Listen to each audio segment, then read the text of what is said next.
পালক পনির তো আমরা অনেকেই বাড়িতে বানিয়ে থাকি, কিন্তু তার টেস্ট অ্যাকিউরেট রেস্টুরেন্টের মতো হয় না। কি তাই তো? এখন আমি রেস্টুরেন্টের সেই ট্রিক্সটা দেখাবো যেটাতে আপনাদের বাড়ির পালক পনিরের টেস্টও হবে একেবারে রেস্টুরেন্টের মতো। এটা বানানোর জন্য প্রথমে একটা পাত্রে বেশ খানিকটা জল দিয়ে দিচ্ছি পালং শাকটা ব্লাঞ্চ করে নেবার জন্য।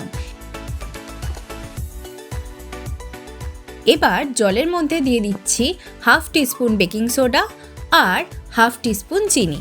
বেকিং সোডা আর চিনি দিলে পালং শাকের কালারটা সেদ্ধ হওয়ার পরেও ফেড হবে না। দিয়ে দিচ্ছি 1 টিস্পুন নুন আর দিচ্ছি 12 থেকে 15টা কাজু বাদাম। এটা পালং শাকের বিটারনেসটা কাটাবে আর একটা ক্রিমি টেক্সচারও নিয়ে আসবে। জলটা ভালো করে ফুটে গেলে পালং শাকটা এর মধ্যে দিয়ে 2 মিনিট ব্লাঞ্চ করে নেব। মনে রাখবেন, শাকটা কিন্তু সেদ্ধ করব না, 2 মিনিট জাস্ট ব্লাঞ্চ করে তুলে নেব। 2 মিনিট পর আমি একটা বোলে আইস ওয়াটার নিয়ে নিয়েছি। শাকটা ডাইরেক্ট তুলে এখানেই দিয়ে দেব 5 মিনিটের জন্য। এতে করে এর কুকিং প্রসেসটা স্টপ হয়ে যাবে আর শাকের কালারটাও ফেড হবে না। 5 মিনিট পর শাকটা আইস ওয়াটার থেকে তুলে একটু চেপে জল ঝরিয়ে নিয়ে মিক্সিতে দিয়ে দেব। এর সাথে দেব ঝালের জন্য 4টে কাঁচা লঙ্কা আর শাকের কালারটা ফেড না হওয়ার জন্য হাফ পাতিলেবুর রস আর দিচ্ছি একটু জল। এবার সব কিছুর একটা স্মুথ পেস্ট বানিয়ে নেব। এই দেখুন, শাকের কালারটা কিন্তু অ্যাকিউরেট আছে, একটুও ফেড হয়নি। এবার আমি এখানে নিয়ে নিচ্ছি 300 গ্রাম পনির। পনিরগুলোকে আমি চৌকো চৌকো পিস করে কেটে নিচ্ছি।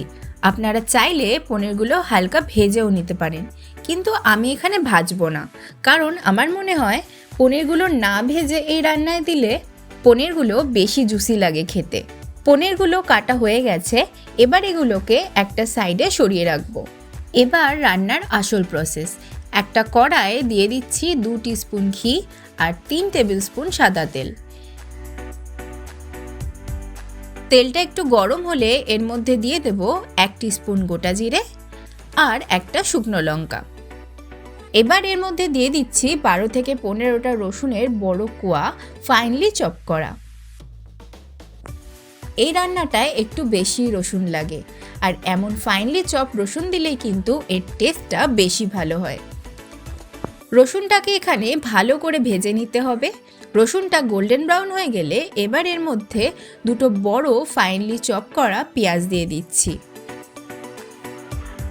তবে পেঁয়াজটাকে কিন্তু এখানে গোল্ডেন ব্রাউন করে ভাজবো না, এমন ট্রান্সপারেন্ট কালার চলে এলেই এর মধ্যে দিয়ে দেব 1.5 টিস্পুন আদা কুচি। এবার সব কিছুকে একবার নেড়ে নিয়ে এর মধ্যে কিছু গুঁড়ো মশলা অ্যাড করে দেব। যেমন ধরুন 1 টিস্পুন নুন, হাফ টিস্পুন হলুদ গুঁড়ো, হাফ টিস্পুন জিরে গুঁড়ো, 1 টিস্পুন ধনে গুঁড়ো আর হাফ টিস্পুন লঙ্কা গুঁড়ো। এবার সমস্ত মশলাগুলো ভালো করে 1 থেকে 2 মিনিট কষানোর পর এর মধ্যে দিয়ে দেব একটা বড় সাইজের টমেটো কুচি।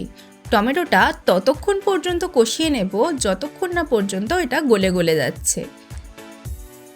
দেখুন, টমেটোটা কিন্তু একেবারে গলে গেছে, আর এই পর্যায়ে অ্যাড করে দেব পালং শাকের যে পেস্ট আগে করে রেখেছিলাম সেই পেস্টটা।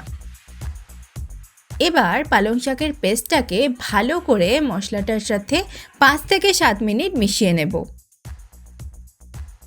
5 থেকে 7 মিনিট পর এর মধ্যে অ্যাড করে দেব 1 টিস্পুন কসুরি মেথি, হাফ টিস্পুন গরম মশলা আর 1/4 টিস্পুন চিনি। এবার সব কিছুকে একেবারে ভালো করে মিশিয়ে নিয়ে এর মধ্যে অ্যাড করে দেব আগের থেকে কেটে রাখা পনিরগুলো খুব সাবধানে গ্রেভিটার সাথে মিশিয়ে নিতে হবে যাতে না ভেঙে যায়। এবার যে স্টেপটা দেখাবো সেটা করলেই কিন্তু আপনাদের বাড়ির পালক পনিরের টেস্ট একদম রেস্টুরেন্টের মতো হবে।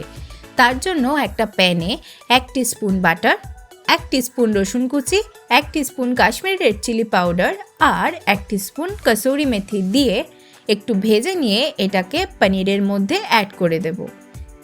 এবার সব কিছুকে একবার নেড়ে নিয়ে ওপর দিয়ে একটু ফ্রেশ ক্রিম ছড়িয়ে দিলে রেডি একেবারে রেস্টুরেন্ট স্টাইল পালক পনির। আমি সৌমি, আর এই রকম আরও ডিলিশিয়াস রেসিপি দেখতে আমার এই চ্যানেল ম্যাজিক ইন সৌমিস কিচেনকে সাবস্ক্রাইব করে দিন।